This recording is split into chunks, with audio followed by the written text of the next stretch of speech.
Alors salut à tous. Dans cette petite vidéo, je souhaiterais aborder un point qui, une fois qu'il a été débloqué chez moi, a vraiment permis que des choses s'installent de manière profonde, durable et comment dire, vraiment avec une vraie adhésion à la chose. Et cette chose, c'est tout simple. Hein. Alors c'est juste qu'il y a des problèmes de conception, parce qu'on est mal formé en fait, hein, en vérité. On est mal formé, puis quand on est mieux formé, forcément on a de meilleures capacités, y compris dans la foi. Et donc, à l'origine, donc moi, ce qui a enclenché ça chez moi, ça a été en écoutant les enseignements de l'abbé Laffitte, que je recommande toujours. Vous pouvez y aller allègrement et vous en sortirez toujours plus grand à chaque fois. Et donc là, c'est vraiment, donc c'est l'abbé Laffitte qui me l'a appris. Donc, en fait, il avait posé la question à son auditoire et d'ailleurs tout le monde avait répondu la même chose. Même moi, j'aurais dit la même chose. En fait, c'est tout simple et pourtant, il y a un enjeu très important. C'est-à-dire que l'âme, la façon dont on la conçoit, moi je croyais que, comme tout le monde, comme l'auditoire et comme tout le monde, je croyais que l'âme était surnaturelle, que l'âme était quelque chose qui n'était pas de l'ordre de la nature, qu'on connaît. Eh bien non. Donc il a dit non, l'âme est quelque chose de naturel. Dieu nous a créé une âme associée à notre corps qui est naturelle, mais qui est à la fois naturelle et à la fois spirituelle. C'est-à-dire qu'elle est naturelle, mais elle est immortelle. Mais elle n'est pas matérielle. Ce qui est naturel n'est pas forcément matériel. Voilà, c'est ça qu'il a voulu dire. Ce qui est naturel n'est pas forcément matériel. Et c'est là qu'on voit à quel point le matérialisme a fait des dégâts chez nous. C'est-à-dire qu'on n'arrive même plus à concevoir qu'il y ait des choses de la nature, mais qui sont métaphysiques. Alors que Aristote, alors qu'il se vante en plus, ils mettent en valeur Platon, Aristote, mais ils mettent de côté tout le côté justement métaphysique ou divin de ces penseurs païens, mais qui avaient fait un énorme gros et beau travail au niveau d'un point de vue élévation de l'esprit par les moyens naturels. Eh bien, la métaphysique fait partie des choses de la nature. Il y a des phénomènes naturels qui ne sont pas visibles. Voilà. Bon, je ne vais pas rentrer dans tous les détails là.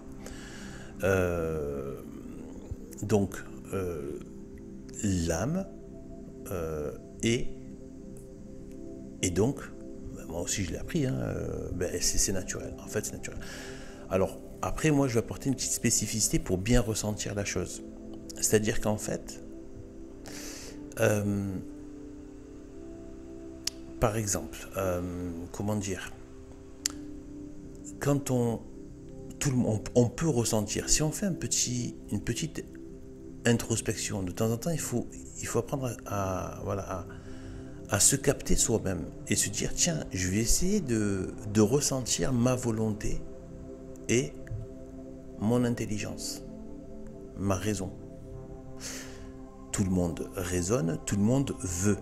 On peut ressentir qu'on a une volonté et on peut ressentir qu'on a une intelligence.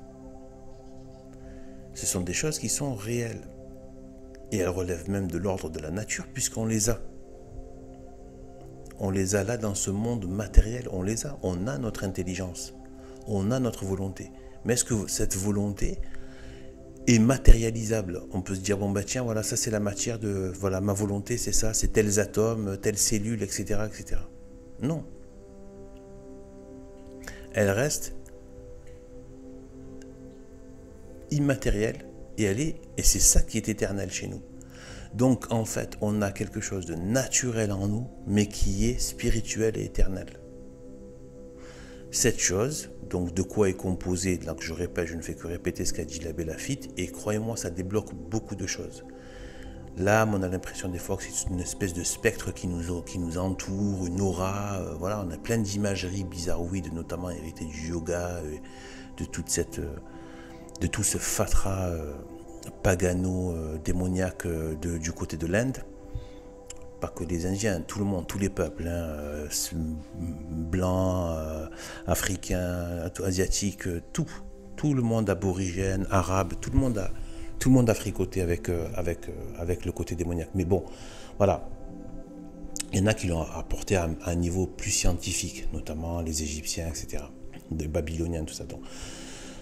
Bon, et en fait, on a ce côté espèce de lame qui serait quelque chose de, voilà, bon, bref, une sorte de spectre, machin, une aura, machin, bref. Non, en fait, l'âme, c'est notre volonté et notre raison. On a une volonté propre et une raison propre, contrairement aux animaux. Par exemple, chaque labrador, on va dire, bon, si je prends un animal, bon, un peu plus connu, chaque berger allemand, par exemple, chaque berger allemand va avoir exactement, à très peu de choses près, ça je l'avais déjà dit, mais je le répète là, c'est à propos, va avoir à peu près, quasiment, à très peu de choses près, les mêmes réactions pour les mêmes phénomènes, etc., etc. Ils veulent la même chose tous, parce que c'est une volonté d'instinct qui leur a été mise. Par contre, l'homme a une volonté propre. C'est bien pour ça qu'il y a aussi beaucoup de conflits bizarroïdes, des complexités des échanges, parce que nous avons aussi des volontés individuelles, des volontés propres. Nous avons aussi une volonté d'espèce. Il y a des volontés d'espèce, il y a les ethnies ça existe. Hein. Je ne parlerai pas de race, mais il y a de grands groupes ethniques, et il y a des sous-groupes ethniques aussi, où il y a des spécificités. Mais ça n'enlève pas, malgré tout, à l'interne, des volontés différentes.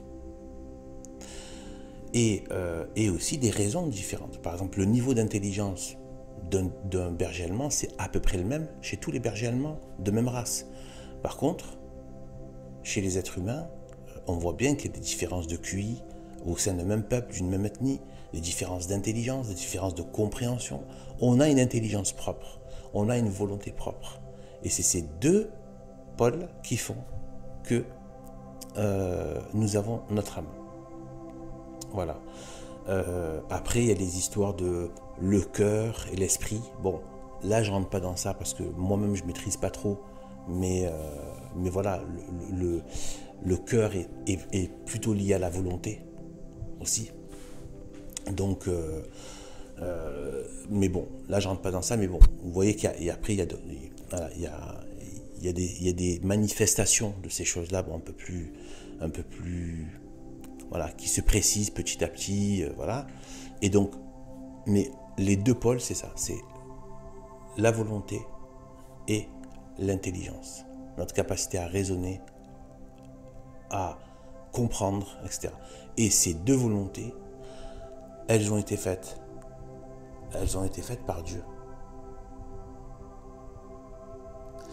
Ça veut dire que les milliards et milliards d'êtres humains qui sont nés sur Terre, qui sont venus à la vie, chacune de ces âmes a été faite par Dieu.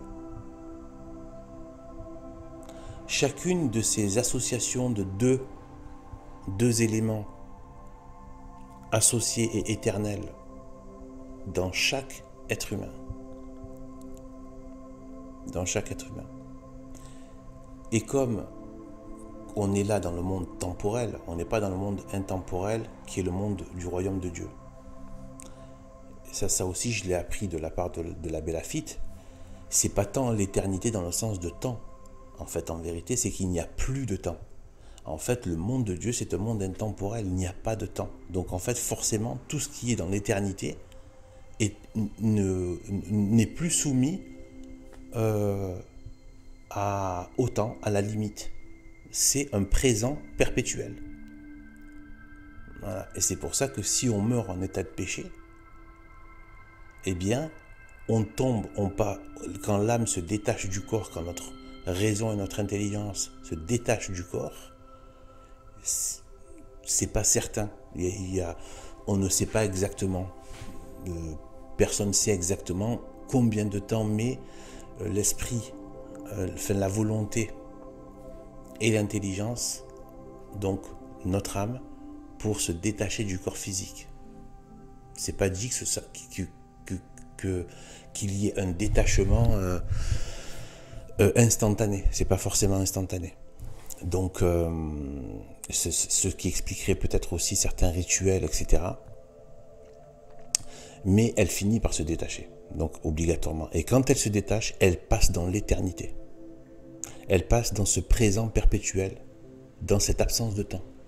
Donc, une fois qu'elle passe dans l'éternité, il ne peut pas y avoir de changement en fait. Le changement, c'est dû au fait qu'on est dans le temporel. L'espace et le temps, la matière est périssable, le temps passe, etc. etc. Par contre, là-bas, il n'y a pas ces phénomènes de évolutif. Non, comme on est pour l'éternité. Dieu nous fait passer dans l'éternité, c'est-à-dire la vie éternelle. Et en fait, c'est le présent, l'éternel présent, en fait. Et c'est pour ça que c'est grave de mourir en état de péché mortel. Alors, quand quelqu'un fait un péché mortel, c'est-à-dire qu'il savait ce qu'il faisait, qu'il l'a fait quand même, donc il n'a pas su demander peut-être les grâces qu'il fallait pour pouvoir résister, voilà, et qui à ce moment-là, il savait qu'il fallait pas le faire et qu'il l'a fait quand même. Si jamais il meurt entre-temps, ça craint. Hein.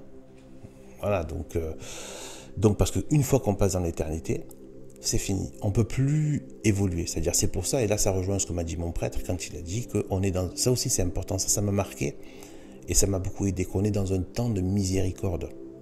Là, il faut voir ce monde comme étant un temps de miséricorde. Autant il y a des choses bonnes dans ce monde parce que Dieu justement, c'est un temps de miséricorde. Donc il y a des bonnes choses. On peut profiter de moi. Bon, là, je vais parler un peu selon ma sensibilité parce que moi j'aime tout ce qui est de la nature, tout ça. Voilà, j'aime le rapport à la nature, j'y retrouve une sorte de... Même si elle est corrompue maintenant, qu'il y a des dangers, il y a des bêtes, etc. Mais j'y ressens un paradis perdu au travers des éléments de la nature. Bon, ça c'est ma petite sensibilité, j'aime beaucoup tout ce qui relève de la nature. Il y a des bonnes choses, on peut trouver des bonnes choses, on peut vivre... de beaux rapports familiaux avec ses enfants, sa femme, si on a la chance d'avoir une femme ou un homme chrétienne, et vivre bien on peut vivre de belles choses dans ce monde. Mais c'est toujours menacé par le mal, permanence. Donc c'est un temps de miséricorde, puisque justement on est entre le paradis et l'enfer. On est entre le paradis et l'enfer. Et oui, on est entre les deux. On n'est pas au ciel, on n'est pas en enfer. On est entre les deux. Donc forcément, et Dieu n'a pas voulu nous mettre dans une situation intenable. Donc il nous laisse ce temps de miséricorde pour nous racheter. Alors moi, il y a quelque chose qui... J'ai mes misères, hein, je suis misérable comme tous les êtres humains. Donc du coup, même avec mon intelligence, au lieu de produire de l'intelligence, c'est-à-dire de connaître de mieux en mieux Dieu grâce à une bonne et très fréquente humiliation, d'offrir mon intelligence à Dieu afin que lui justement il la relève. C'est ça, l'intelligence elle va travailler mais avec son maître, elle ne travaille pas comme ça. Voilà, donc l'intelligence comme ça, bon après on peut être intelligent dans la vie pratique pour faire ces petites ces actions, bien sûr, mais je parle pour l'intelligence de vie, etc. L'intelligence sur les choses, sur les grandes choses de la vie, qui vont donner des lois et des caps, et des compréhensions du monde et de la vie, alors là, c'est avec Dieu. C'est Dieu on peut activer, mais il faut savoir qu'elle est faible, notre raison. Et c'est justement, ça a été tout le travail du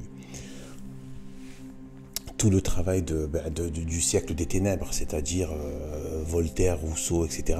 Donc Montesquieu, tout ça, donc tout le matérialisme, Nietzsche, tout ça, ça a été donc le siècle des ténèbres.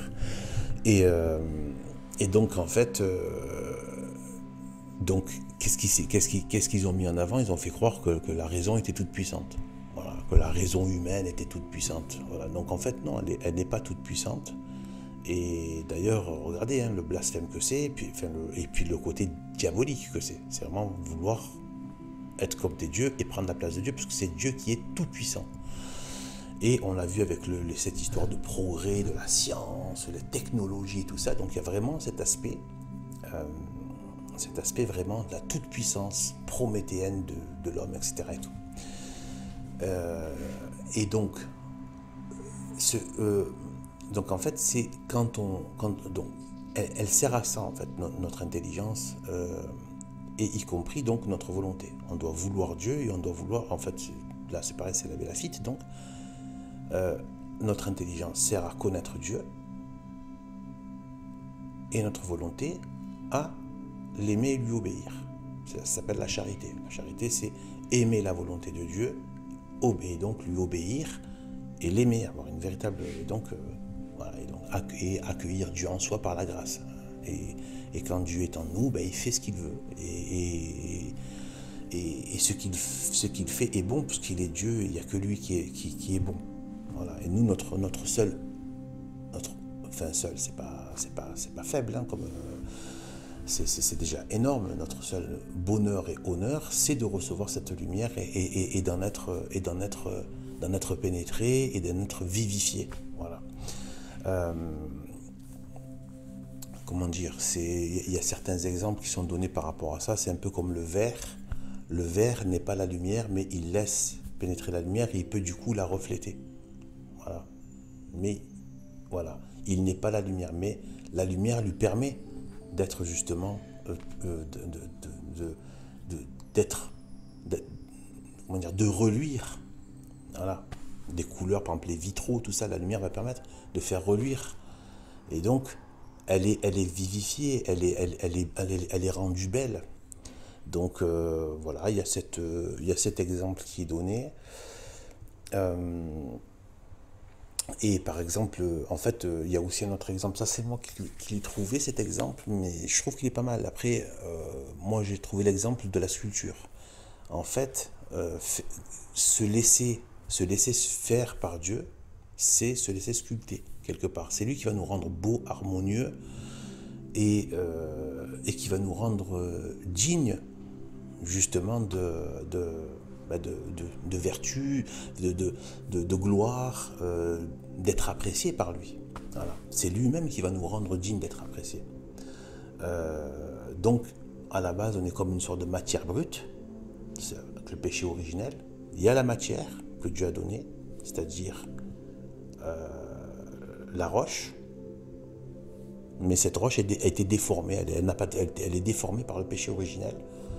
Et en fait, l'action de Dieu, artiste, l'action de Dieu va vouloir redonner sa ressemblance à cette matière qu'il lui a donnée, c'est-à-dire cette âme, en la sculptant. Mais pour la sculpter, il faut que la différence avec la pierre, c'est que la pierre n'a pas de volonté. L'homme, s'il ne se laisse pas sculpter, il ne va pas pouvoir avoir l'imprégnation et recevoir la projection de l'image de Dieu sur lui. Voilà. Donc je trouve que c'est quand même pas mal. Et en fait, une fois que la sculpture de la pierre a donné ça c'est les saints ou les gens qui sont en état de grâce, une belle sculpture, une belle sculpture magnifique en pierre brute, eh bien il y a une grâce, il y a une beauté qui se dégage, il y a une majesté, il y a tout ça, des tas de bonnes choses qui ressortent de cela.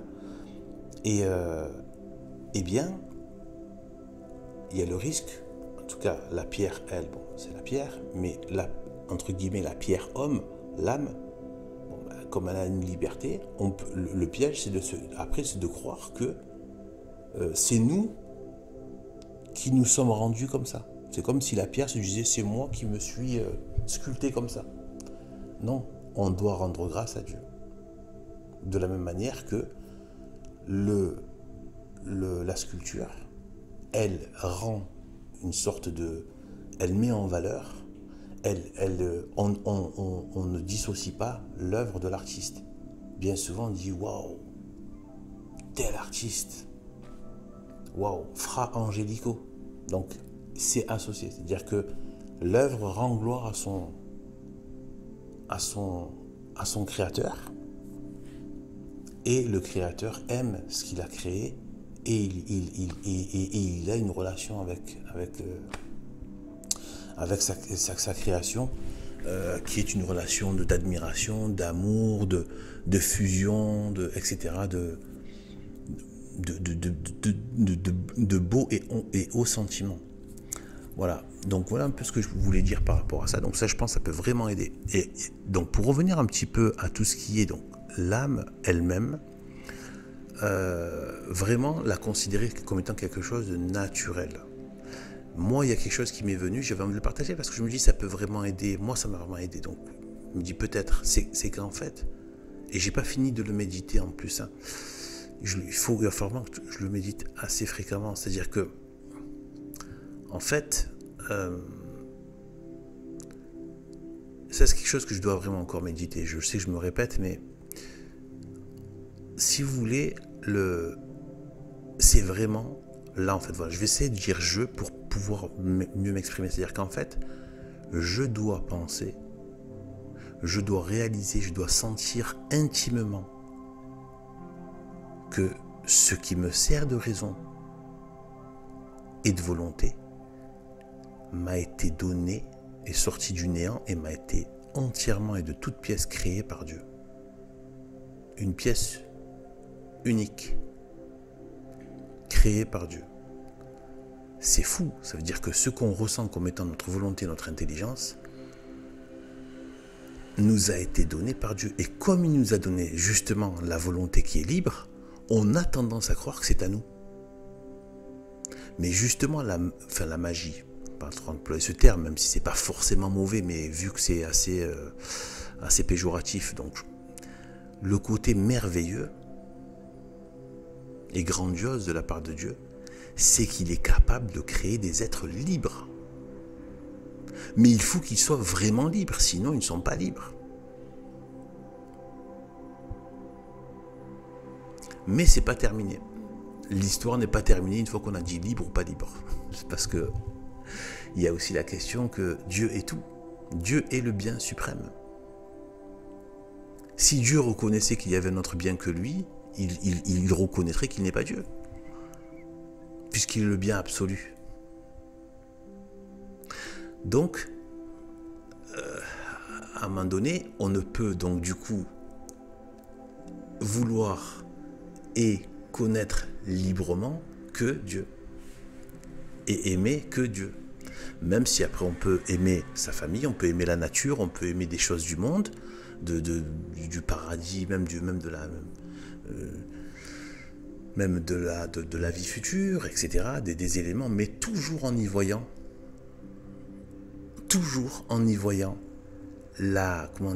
l'action de grâce de Dieu.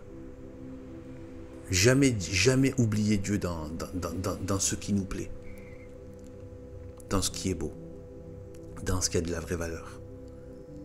Voilà. Donc, et donc voilà, donc moi je trouve vraiment que ça, savoir se dire que certes j'ai une liberté, mais cette liberté m'a été donnée, elle a été créée. Il n'a pas fait un robot, il n'a pas fait une robot. Donc ce qui me sert là maintenant de raisonnement et de volonté, que je peux ressentir en moi, je raisonne, eh bien, ça m'a été donné par Dieu. C'est Dieu qui l'a créé. Voilà, ça a l'air tout simple comme ça, et pourtant, c'est-à-dire que, imaginez l'honneur qu'on a déjà. Ce qui nous sert de vie là maintenant, c'est Dieu qui nous l'a donné. De vie comme ça, de vie où on n'est pas simplement des robots ou de la chair inconsciente. Ça, voilà. Après que se défigurer par la morsure et la blessure du péché originel, bon, c'est défiguré, forcément. Mais l'âme elle-même à la base, celle qu'il veut nous donner de toute éternité, Elle n'est pas déformée, elle est belle, elle est pleine de... Elle, elle a quelque chose de bon. Que lui-même a voulu s'associer à la nature. Elle est petite, c'est pas comme les grands anges et tout ça, elle est petite à tout point de vue, mais elle est aimable par Dieu. Dieu aime aussi ce qui est petit. Il n'aime pas que des choses, forcément. Parce que lui, il a toutes les grandeurs, il les a à l'infini. Et un peu, si je peux me permettre, hein, un peu comme quand on voit, voilà, un beau petit animal, bon ben voilà, c'est tout mignon, un petit lapin, voilà, c'est tout mignon. Hein, on n'aime pas forcément les grands éléphants, les grands rhinocéros, mais le tout petit lapin, tout ça. Voilà. Donc voilà, aux petits bébés, ils sont tout mignons, etc. Donc voilà, il y a un côté comme ça. Et donc voilà. Donc en fait, voilà, ça c'est vraiment quelque chose, voilà, que je pense vaut le coup. Et voilà, donc en fait, voilà, il y a un petit bouquin là, que je recommande et qui est donc un recueil des élévations sur l'acte d'offrande de soi-même de Sainte Thérèse de l'Enfant Jésus. Donc Sainte Thérèse de l'Enfant Jésus, hein, qui est très connue. Et moi j'aime beaucoup ce livre. Je ne l'ai pas terminé, je suis en train de le lire, mais c'est parce que je médite, je lis tranquillement, je médite tout ça. Je m'en imprègne, etc. Tout ça. Et en fait, parce que je cherchais un livre sur l'adoration, parce que j'aime les prières d'adoration, moi. J'aime les prières d'adoration et de dévotion à Dieu et d'anéantissement à Dieu. Donc forcément, je suis tombé sur ce type de... sur elle, hein, donc voilà, et elle est vraiment là-dedans. Et c'est magique, hein, ce livre, c'est vraiment la dévotion, pour la dévotion et l'adoration de Dieu.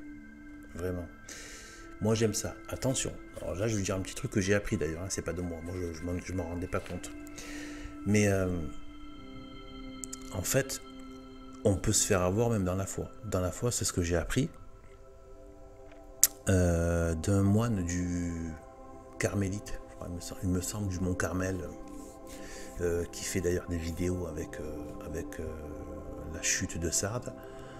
Et bien, quand il avait dit qu'on ne fait pas toujours ce qu'on veut, même dans la foi. Des fois, il faut faire des choses qu'on n'a pas forcément envie de faire. C'est pas que des choses, c'est pas que du plaisir. Des fois, c'est comme ça qu'on montre notre amour aussi. Pas que des choses qu'on aime bien. Alors moi, j'aime bien les prières d'adoration. Donc c'est quelque chose qui est bon, qui je peux pas dire non plus que c'est mauvais. Mais peut-être que, donc moi, par contre, je n'aime pas trop les prières de pardon, de demander pardon. C'est peut-être là justement qu'il faut aller. C'est peut-être là que je dois travailler en fait. Voilà. C'est pas ce que j'aime le plus faire. Bien sûr, j'en fais, mais c'est pas là où je vais vraiment où j'ai moins de ferveur à revenir et demander à ce que me soient pardonnées les choses, etc., etc. Je le fais, mais c'est pas aussi voilà. Donc vous voyez un peu ce que je veux dire. Donc voilà, donc ça veut dire que ça, j'ai un truc à travailler là-dessus. Voilà. Donc l'orgueil peut se cacher derrière, la prétention peut-être ce que peut se cacher derrière, de manière très difficilement cernable, comme ça un peu en faux fuyant, comme ça, mais qui peut être là. Ça peut être de l'orgueil, de la prétention, ça peut être une sorte comment dire, de ne pas avoir pris conscience de la gravité du péché, des péchés que j'ai pu faire. Ça peut être ça. Voilà, donc c'est à travailler. Donc je continue les prières, l'adoration, parce que j'aime beaucoup l'adoration, les prières d'adoration. Et c'est vrai que moi ça je vous conseille vraiment de regarder tout ce qui est les tempéraments. Les tempéraments, il y a ceux de l'abbé Laffitte, regardez les deux, hein, l'abbé Laffitte et l'abbé Grossin. Excellentissime. En plus, l'abbé Grossin, il a un côté aussi des fois un peu humoristique, un côté léger, une note un petit peu chantante et gaie, qui est sympa, vraiment bien, et tout en étant très sérieux sur le fond. Donc voilà, sur les tempéraments, pour mieux se connaître, ça aide aussi pour pratiquer, hein, pour être dans la foi. Donc sur les tempéraments, détecter son tempérament, voilà. le plus fort tempérament, puis on a un second tempérament normalement, bon, même si chez certains il y a une très forte prédominance, etc. Bon, ça je vous laisse voir. Donc les tempéraments, il y a les 4 tempéraments, vraiment allez voir ça, ça va vraiment vous aider à vous connaître les autres, et aussi à pratiquer votre foi, parce que ça agit vraiment, c'est Dieu qui nous a fait avec des tempéraments. Donc il faut connaître son tempérament pour savoir comment, les pièges qu'il peut y avoir par rapport à la foi, justement par rapport à ces tempéraments qui nous ont été donnés. Il y en a qui vont être qui vont avoir plus de tendance à l'orgueil, qui vont avoir plus de tendance bref, bon, je ne rentre pas dans tous les détails, donc vous voyez un peu ce que je veux dire. Par contre, voilà, moi je suis mélancolique, je suis de type mélancolique. Mon deuxième, je ne l'ai pas encore détecté, mais je dois faire quelques tests là, il y en a sur internet. Mais le dominant, c'est mélancolique. Et comme le dit donc dans l'abbé Grossin, c'est-à-dire que les mélancoliques, nous, et ça c'est vrai, franchement, quand il a dit ça, je me suis vite reconnu, hein, c'est qu'en fait, on est pieux naturellement. En fait, pour nous, c'est très facile. Et l'abbé Laffitte l'a confirmé aussi quand il a parlé des mélancoliques, quand il a dit que nous, en fait, on est dans un état quasiment de prière naturel. Pour nous, non, plutôt rentrer en prière, c'est un état naturel, en fait. J'ai même pas besoin. Il y en a qui sont, il y a des gens qui sont plus à brûle-pourpoint comme ça, et qui ont du mal à rentrer voilà ce que je veux dire, en introspection, ou en rentrer en eux-mêmes. Alors que c'est vraiment un problème pour certains. Mais voilà, pour moi, c'est limite, c'est l'état où je ne suis pas en prière qui est bizarre. Je dois être en prière, même dans beaucoup de choses, même quand j'admire des choses de la nature, je suis dans un état de prière. Et ça, c'est les mélancoliques, en fait. On a une vie intérieure assez... voilà. Et ce que disait l'abbé Grossin aussi, c'est-à-dire cette forte conscience du paradis perdu. Voilà. Et que ça peut nous rendre vraiment malheureux. Hein. Donc, voilà. Parce que du coup, on voit toutes les imperfections, tout nous fait violence, parce qu'on n'est pas dans le paradis, justement. Et voilà, donc c'est vraiment quelque chose qui est propice, justement, à la piété. Voilà. Mais par contre, il y a plein de défauts qui vont avec. Hein. Comme dans chaque profil, il y a les avantages, vraiment les bonnes qualités et les défauts de chacun.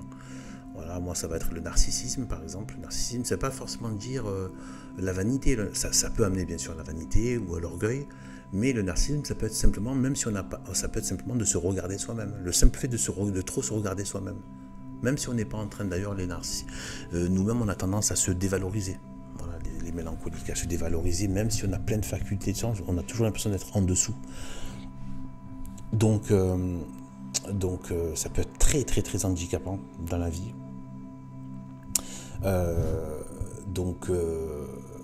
Voilà, et aussi donc le narcissisme, on peut avoir donc oui de l'orgueil, on peut être vraiment dans le manque de pardon et la condamnation facile, parce que comme on est hyper exigeant de ça, donc du coup forcément et qu'on voit, alors il a dit en plus l'abbé Grossin qu'on n'aime pas la calomnie, on n'aime pas dire du faux des autres, mais par contre on a une grande acuité, on a une très bonne visibilité, c'est-à-dire quand on critique, on est très enclin à la critique des autres, mais c'est des choses vraies. On n'est pas, le mélancolique ne va pas se mettre à calomnier, à projeter des choses qui sont fausses sur les autres. Ça, le problème, c'est qu'en plus, c'est que souvent c'est vrai, c'est-à-dire c'est une forte capacité d'analyse, et aussi vu qu'on a ce côté à la recherche du paradis perdu, donc du coup on regarde tous les défauts qui ne correspondent pas à la perfection, et du coup il y a des vrais défauts, mais comme si nous on n'en avait pas, mais du coup alors qu'en fait on va voir ceux des autres, et c'est vrai, mais du coup on les condamne. Donc nous, ce qu'on doit travailler, c'est le pardon, et c'est de vite sortir le plus vite possible de la rancune. Très rancunier, et alors quand on voit l'importance du pardon dans le christianisme, ça peut être grave, ce penchant-là, d'être dans la condamnation, comme ce qu'il est dit, hein, qu'on sera jugé comme on juge les autres aussi. Hein. Et quand on voit que dans la prière, la plus grande prière, première prière qui a été donnée par Dieu lui-même, Jésus-Christ, et qui dit et pardonnez-nous nos offenses comme nous pardonnons à ceux qui nous ont offensés, ça laisse songeur, quoi. Tout est lié à ça. Le fait que Dieu est venu lui-même donner son sang infini, et qui n'est pas juste notre sang naturel, bien évidemment, c'est le sang infini de Dieu, qui a une valeur infinie, et donc qui peut effacer la peine infinie que méritent nos péchés, eh bien, eh bien il a fait ça pourquoi? Pour qu'on soit pardonné. Le pardon a à voir avec la propreté, dans le sens où on est épuré, on fait table rase, on enlève le mal. Vous voyez ce que je veux dire? Donc, c'est un grave défaut. Donc, faut pas, il y a des très bonnes choses chez le mélancolique, dans d'autres profils, mais voilà, il faut aussi regarder en face aussi ces défauts, et qui peuvent être vraiment funestes. Voilà. Donc, sur ce, eh bien, voilà, je vous dis à un de ces jours. Ciao, ciao.